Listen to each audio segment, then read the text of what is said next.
What is up, everybody? Welcome to episode 3 of the Shift Change podcast. I'm your host, Jason Stanford. I want to start by saying again thank you to everybody who's taking their time out of their day to listen. I never thought that anybody'd want to really kind of sit down and hear what I had to say, but it's working. The analytics show there's some interest in this, and I know that it's very premature, the show and how it's going to evolve, but I'm hopeful.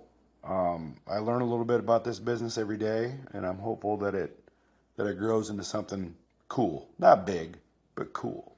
Like I want it to be quality.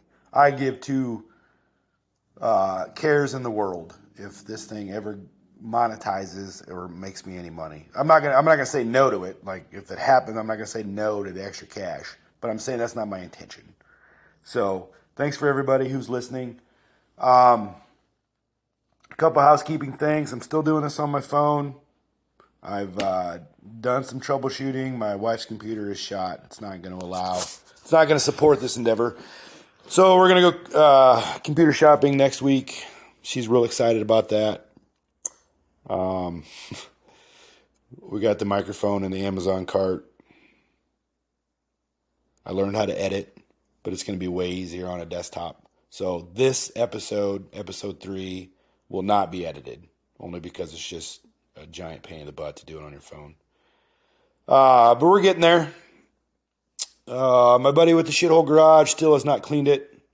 To be fair, I'm recording this episode on Wednesday. If for whatever reason he cleans that thing out this weekend, I'll post about it. Just as a reminder, we have an Instagram page. It's at talk.shiftchange on Instagram. I'm new to that process where in order to get traffic, I have to post every day. I'm not a social media guy. So this process of trying to get likes and comments and things so that my whatever it is that I do shows up more in feeds, I think is how it works. It's new to me. I'm not a poster. The last post I've had myself on Instagram, my personal Instagram page, was I think last turkey season. So not kind of what I do, but I'm learning. I did get my first emailer the other day. I thought that was great. Great content there. So if you have a question, problem, concern, email me at talkshiftchange, all one word, lowercase, at gmail.com. All right, let's get after it. Episode 3. I told you last week we're going to talk about what I think is our toxic trait in EMS. And I think it's probably toxic in other areas of life. I'm certain it is. But it's most certainly toxic in our profession. And that is our ego. And why we think it's necessary to eat our own. Meaning, why are we the hardest on each other? When I first started not quite when I first started. I'd been a paramedic for a while. Maybe a year or two. I didn't have any worldly experience by any means, right? And I just started a new job at a county service, and I remember this very vividly. I went on a call. It was a chest pain. The guy looked like a STEMI. Like he was tall, slender, smoker. He was pale. He was ashen, diaphoretic. Like he fit the bill. High cholesterol, family history, you name it. This guy was the textbook. So I did a 12 lead. I saw ST elevation. Okay. This was back when it was somewhat controversial to call a STEMI alert. Were they going to give us the responsibility in EMS to do it? And if you called one wrong back then, you were chastised for it. Like there was no remediation. You were just an idiot. Well, I went all the way, and and when I called the patient report, we did it on phones back then. I was a little ambiguous. I wasn't quite ready to commit to sound the sirens. This is it. It's a level 1 cardiac. And I remember getting asked, "Hey, are you calling a STEMI alert?" And I'm like, yes, I am. After that question, I was confident that this guy was doing it. And so we get there, And I was met at the door by the nurse. She was well known at the time to be just a little abrasive, let's say. And I walked. I showed her the STEMI, and she just yelled across the ER. She goes, "Call it off. It's not a STEMI." And I was like, "Jesus, lady, like, can we talk about this for a second?" No. Long story short, the cardiologist comes in, and he's like, and he was super great. I don't remember the guy's name, but he's like, "Hey, man, I see what you had going on here. I get it. Here's why it's not." Okay. And so, for those of you listening at home, it wasn't because I saw ST elevation, right? But what I didn't notice was the PR depression. So that made the ST segment look elevated. But if you look at the TP segment, it was level. It was baseline. So there was no ST elevation. Okay? Lesson learned. It's not the point of the story. The point of the story is we did audits back then, right? So we had the next shift that would do our chart audits, and it was on a yellow gold piece of paper. And they wrote on there, hey, nice job, or next time check a blood sugar, or the dose of fentanyl is not 25, whatever the remediation for the call was, right? If there was any, and so they would put it in your mailbox. And so I went home after my shift. It was 24. I came back the next day.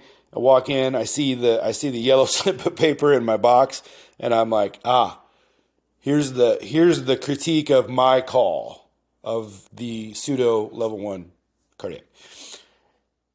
And there was so much ink on that piece of paper, like I was almost overwhelmed. And not only did they use one sheet of paper, they used two. And it was basically everything of, you're an idiot, you made our service look bad, like this is the kind of shit that gives our profession a bad name. And basically, if there was any way to run you over with the ambulance right now, I'd probably do it. And I'm telling the medical director on you, and I hope he comes down with the full force of whatever authority he has. And you're just basically a sham of a person, right? Now, keep in mind, this is how I remember it. If we were to question the auditor, maybe they have a different version, but this is how I remember it. And I was like just beat to death. I was like, holy shit. Like I was beside myself. I was like, well, how do I handle this? Like, cause you know what the scenario is, right? Like I'm not around and this guy is just beating me up when I'm not there to anybody that will listen about how dumb I am. And they were a seasoned part of the service. So like what kind of recourse did I have? I was like, they could have went a different way, and it could have went what the cardiologist did was like, hey man, I see what you did here. I get it. Here's why it's not. Next time, if you're not sure, maybe err on the side of caution. And then we could have went about our lives and everything would have been fine. But no, they chose the course of berating me. And I don't know if it was at the expense of making them feel good or whatever dopamine hit they needed at the time. I don't really know. I do know that after that, I felt terrible, and I did. I did some self-study stuff on 12 leads. I took it upon myself to not ever be in that position again, and just to get better at my job, right? For the sake of this kind of criticism. So, what were the lessons from that? Well, I don't understand why we would like do that to somebody. Like we all come from different backgrounds, right? So even though our stories may be the same, I remember the first time I saw somebody air hungry, right? And I about shit my pants. I was like, oh my God, like this is what? But the second time you see somebody air hungry, you're like, all right, I see it. I got you. Like it is what it is. It may take somebody 5-6 years to see that, right? So who am I to criticize anybody that doesn't act the exact same way that I would act in that certain scenario, right? But in this scenario, it was like he was going to be right regardless, and I was going to be wrong. And because I was wrong, I am forever going to be known as a dumbass, right? And please take this like I am not innocent of any of this. The topic that I'm talking about, I am not innocent. I am not an angel. I am not holier than thou. I have participated in a lot of what I'm going to talk about right now, but I've also kind of seen it through a different lens where it's like, well, why are we spending our energy doing this? Why do we constantly spend our energy trying to one up each other? Why do we constantly spend our energy trying to be the smartest guy in the room? Why do we constantly trying to spend our energy putting each other down so that we can feel like we're elevated? It doesn't happen all the time. I don't even know that it happens every day, but it certainly happens. I've seen it. I've been a part of it to a certain extent. I watch it all the time. I listen to it. And it's at different levels, right? It's, oh, I got to go to 7 South because the nurse can't, do her job and start an IV. Oh, guilty. Been there. But you know what I realized is that sometimes a nurse isn't a nurse, right? Like a teacher isn't a teacher. Would you expect a kindergarten teacher to walk into a 7th grade algebra class and start teaching? I wouldn't. But yet, if anybody graduates nursing school, we expect them all to be on the same level. Well, we're not. They're not. Just because you graduated paramedic school doesn't mean, and we're all paramedics, doesn't mean we're all on the same level, right? Like your service may just not have the volume as somebody else's service. So therefore you may not get the reps that somebody else gets. Should we hold them to the same standard? Sure. The standard of care, yes. But if you've never seen a non-traumatic subarachnoid hemorrhage and how it manifests, and your differential diagnosis leads you down to sepsis or drug overdose or whatever the case may be, and so you're not even considering, you may not take the aggressive airway management steps that somebody else will, who's been around a while and goes, you know what, I've seen this before. This smells like a head bleed. I'm going to treat it like it. And so somebody brings them into the ER and they're blowing, they're puffing air through their cheeks and they're unresponsive and they piss themselves, and you're like, why in God's name aren't we intubate? Why didn't you intubate this guy? Well, maybe they shit their pants too, man. But the standard of care was met, right? They're maintaining an airway of some kind somehow. They provided oxygen. Like they've checked the blood sugar, right? I don't understand why we do this. And instead of saying, hey, I'll give you a tip if you're interested in listening. I've seen this before. This is what to look out for, right? But we don't. We'll criticize to the point of detriment. So how else are we toxic to each other? Well, I made a list of just the ones that I think I've seen and a few of the ones I participated in, right? So how are we toxic to each other? And what is it that we do to each other to make ourselves feel superior? Well, the number one thing I think is we have to be the smartest one in the room, right? Like nobody can tell a story without you adding some sort of, bullshit to the story that doesn't even relate to you. Let people talk. Let people share their experiences. Let people talk out their problems or sort out their things without you interjecting all the time. Like, if there's 3 of you sitting around and somebody's clearly talking to the other person about an experience they had in our profession, and you feel the need to interject something that's now going to put that light on you, just don't. Let people do their thing. And then when you're acknowledged and be like, hey man, you got anything to, or gal, do you have anything to add? No, it was a good story. This is a good lesson. Number 2, you're a one-upper. Lot of this going around, right? Like somebody's telling a story. And one time at band camp, man, I intubated this person, but I had my eyes were watering and the laryngoscope blade didn't work, so I didn't have a bulb, but I was able to use somebody's pen light and stick it down their throat. And then while I had my left hand on the handle, I was starting an IV with my right hand because, first responders couldn't start an IV. So here I was, blade deep, starting an IV. You know what I'm saying? Like, this industry's full of that.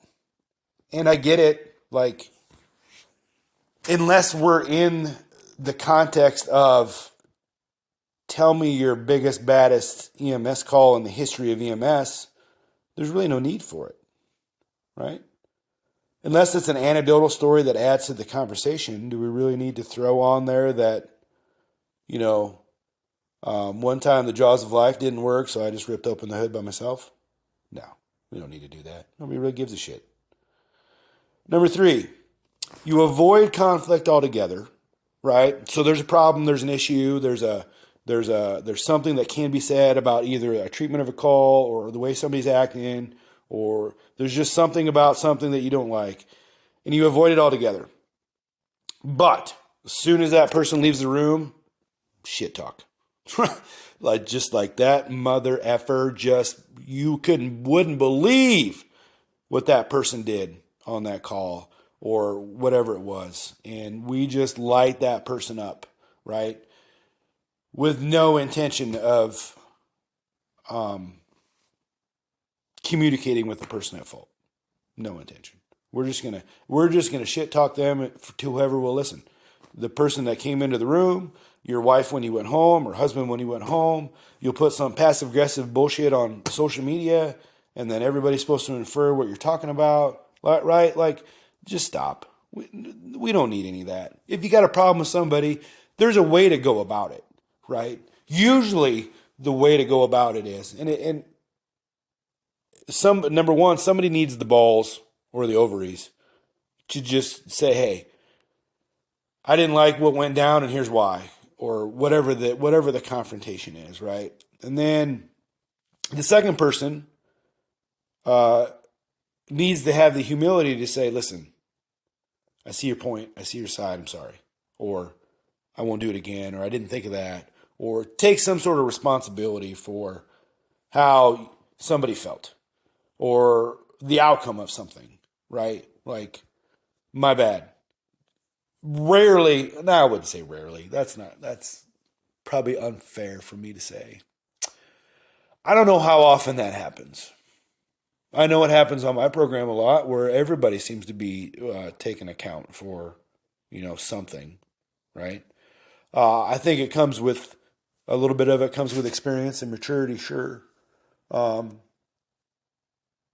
it's kind of like door knocking for hunting permissions. You ain't always going to get a positive response, but you got to keep trying, right? So if just because you tried to acknowledge some sort of conflict and it didn't work out with one person, doesn't mean it won't work out with the other. So don't be discouraged. Do your due diligence. Try to clear the air. Try to do whatever. I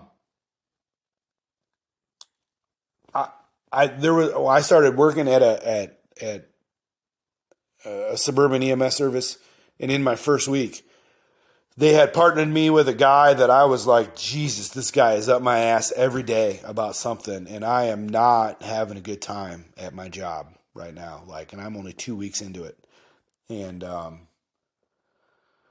again, this is my version of the story. I'm sure if you asked him, maybe there's another version. This is how I remember it going down.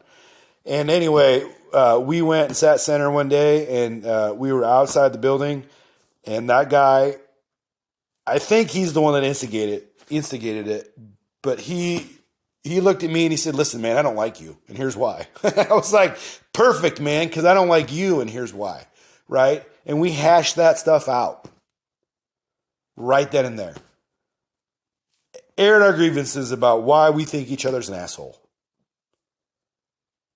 I can go on to tell you that I had a great working relationship with that guy for the rest of my career. We didn't always like each other, but I think at that point we respected each other a little bit, right? And it was a good thing. And that guy showed up to my dad's funeral. I had no idea that I hadn't talked to the guy in years, but he thought that much, I think, of our history that he was there. And I thought it was great. I'm just saying. So it does work. Sometimes you just got to throw down and be like, listen, this is why I don't like you. Number 4, moving on. Your defense for your criticism is how long you've been doing the job. Meaning, every time I go and say, hey, listen, I think on the next call we could do it better and here's how. And your response is, well, listen, man, I've been doing this for 30 years, so I don't really need your shit. Hey, next time, maybe let's not give 25 of fentanyl because it's not a thing unless you're a kid. The guy was 220 pounds. If you want to give 25 of fentanyl, maybe bring some essential oils next time and see if that works. And your response is, hey, listen, I've been doing this 30 years. I don't need your shit. Well, I got news for you. I've been golfing for about that long, and I suck at it. So the fact that you defend your actions every time with how long you've been doing a job doesn't really mean anything. You can get 10 years of experience in a year, or you can get a year of experience every year for 10 years.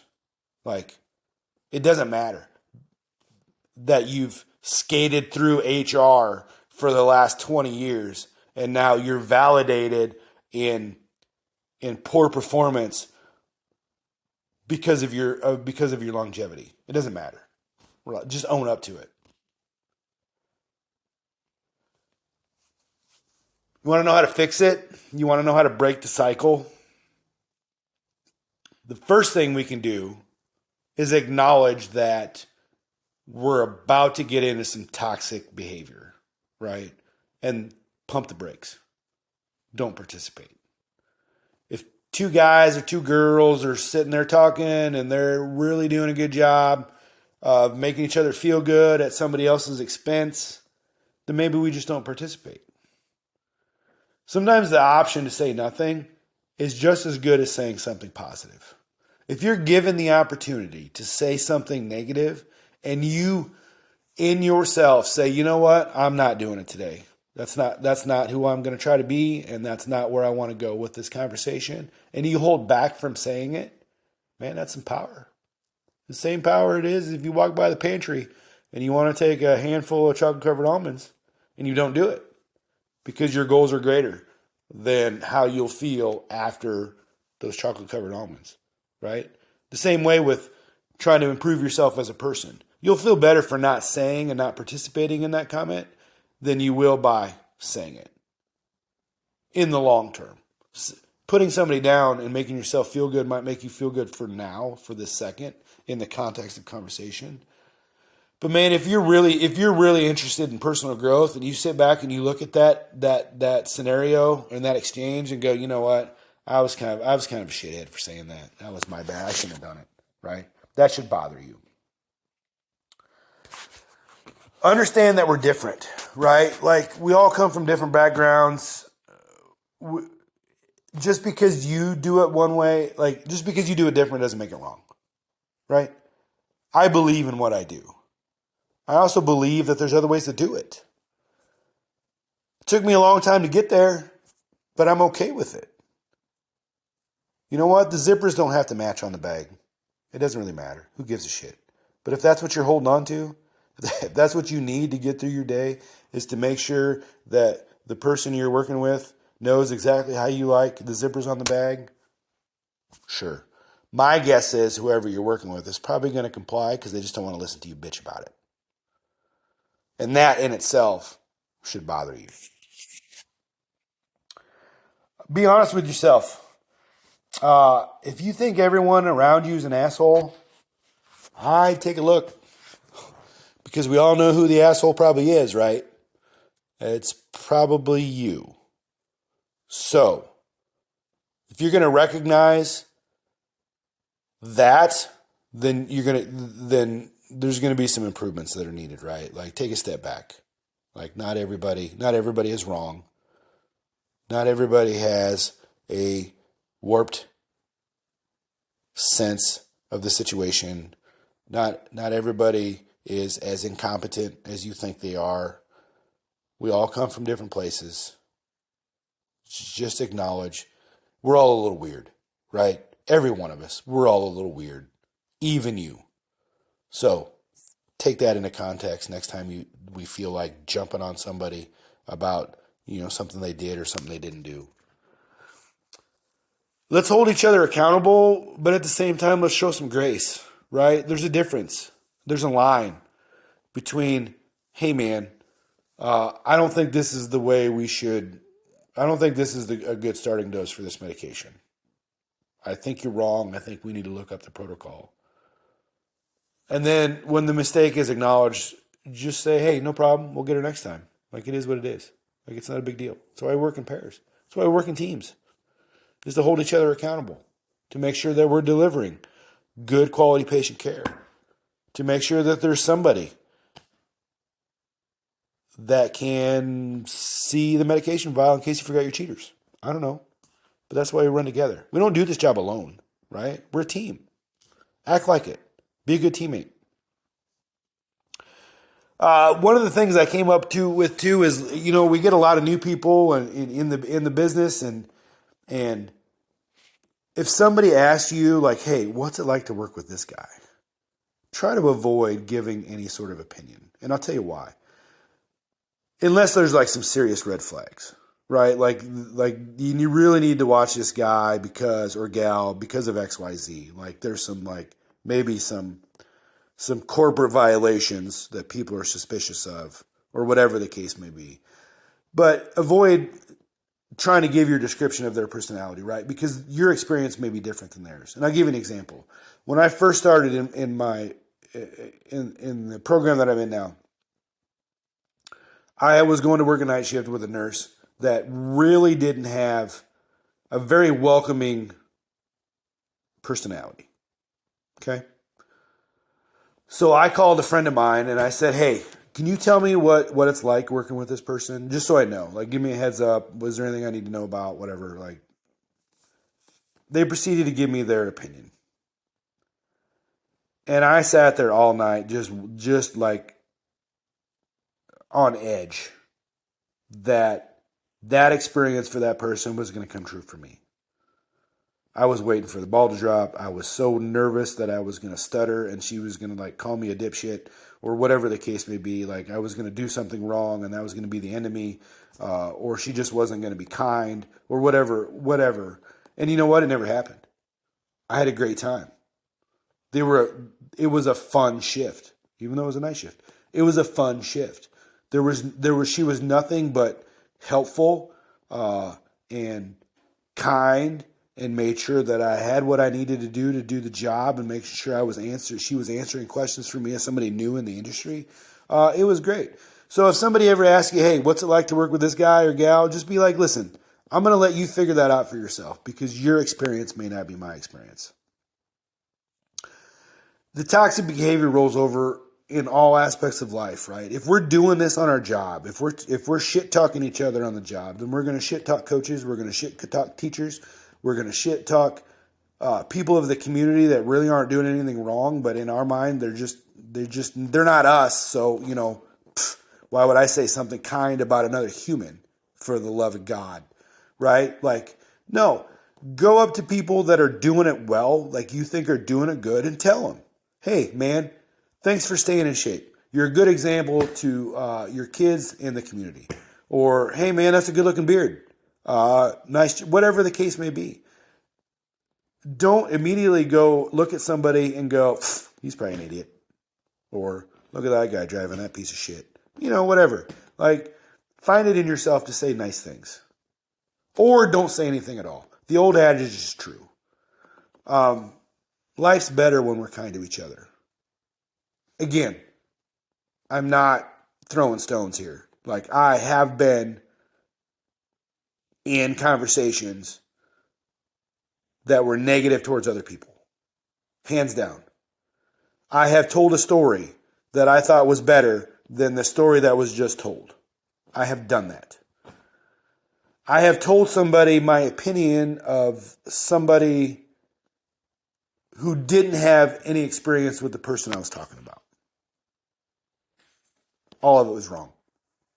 I can't guarantee I won't participate in it again because I'm human, man. Like, we're a faulty being. Like, I can't say for sure. But what I can say for sure is that every day, every thought that I have is about being better than I was yesterday. Every day I get up, I say, today I'm going to work on XYZ, and then I get on the interstate, and then I mother F, and then I'm like, wait a minute. Like, Didn't you just say a half hour ago you were going to try to be a better, kinder, nicer human? And what do you got against this person that's in your lane going slower than you? Like, I got nowhere to be. I got nothing to do. She's not causing me any problems. See what I did there? I assumed it was a woman driver. My bad.